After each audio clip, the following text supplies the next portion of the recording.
Welcome to this quick tip video where we'll be discussing the mesh technology available in Simcenter FLOEFD. For our first example, we'll be looking at a 2D airfoil section called the RAE 2822, which is a very common wing profile used for benchmarking CFD simulation software. We can see the actual wing geometry here, and also a transparent enveloping body, the computational domain. We can see that this is an external flow analysis which is being solved in 2D. The size of the computational domain is user-defined here and the 2D option already selected. Let's now have a look at the base mesh settings. The default mesh settings in Simcenter FLOEFD are controlled by an automatic mesher. We can overlay the base mesh onto the screen and move the slider bar to preview the mesh at different levels. As we can see, Simcenter FLOEFD uses a Cartesian mesh to solve the finite volume Navier-Stokes equations. We can disable the uniform mesh option, which then stretches the mesh to achieve a coarser grid in the far field away from the action. We have the option of disabling the automatic mesh settings and using a manually defined mesh. This gives the user access to the number of cells in the X, Y, and Z directions, the control planes, and also to the cells ratio definition.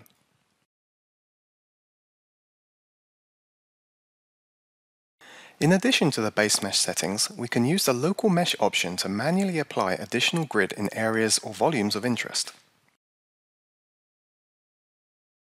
We can select the surfaces of this airfoil and define a refinement level for the cells at the boundary between solid and fluid. We can use these surfaces also to apply an equidistant refinement. In this example, we define two shells. These shells are counted out from the selected surfaces, and the initial mesh cells will be split with the same refinement level in each of them. Finally, we define the offset distances for the two shells, 200 mm for the first and 400 mm for the second offset. Let's now have a look at the mesh created. The first is the default mesh using the base settings, plus our local initial mesh, and has approximately 46,000 cells. The mesh system in Simcenter FLOEFD works using levels, which are shown here colored from blue to red. The base mesh is referred to as level 0 octree. Mesh refining means that a single cell is then split into 8 cells to go to the next level up. We can see level 0 to 3 grid cells in the fluid region and level 4 at the walls at this stage. The equidistant local initial mesh region can clearly be seen around the wing section. In the far field, we have very large grid cells away from the lifting surface, and closer in they get smaller in the user-defined region. On the actual surface of the wing, we can see even smaller cells. Another aspect of the meshing technology in Simcenter FLOEFD is the solution adaptive meshing capability. This allows for automatic refinement of the mesh in high flow gradient areas in the solution. Again, based on the level system, we can restrict the software on how small the grid cells can be. The mesh density will increase only in areas which are required, which makes for a very efficient mesh.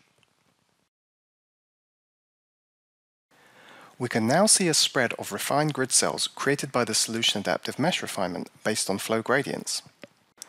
The mesh refinement also occurs in the wake zone behind the wing to capture these flow gradients in higher resolution. The final mesh, after several adaptive refinements, has over 300,000 grid cells. Additionally refined grid cells can now be seen at the leading and trailing edges, as well as the shockwave location. Finally, showing a cut plot of Mach number shows a nice crisp shockwave as a result of our high mesh count. In the second example, we'll be looking at a mixing application with two gases. Here we can see a section of ductwork equipped with a louver damper and an injector pipe with a hot gas inflow.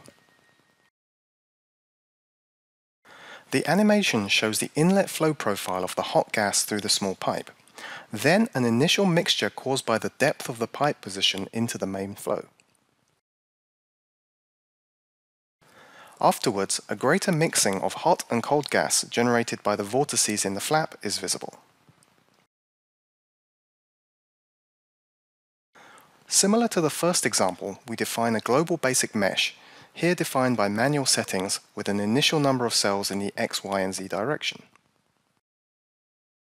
In addition, the solution adaptive refinement is activated for refinement in areas with high gradients, in this application high temperature differences, for example in the mixing regions.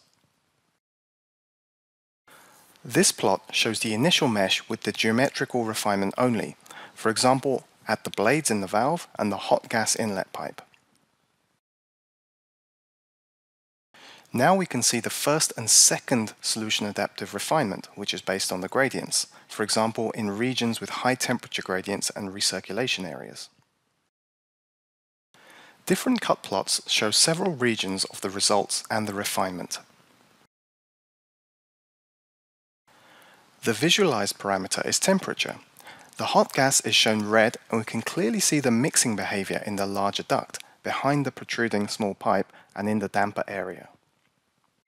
These plots can also be dynamically moved directly in the CAD model, and we can see the refinement in and around the high temperature core flow. Being completely CAD embedded, Simcenter FLOEFD allows us this intuitive and efficient post-processing, as well as the powerful meshing technology based on flow effects and on the real CAD geometry at the same time.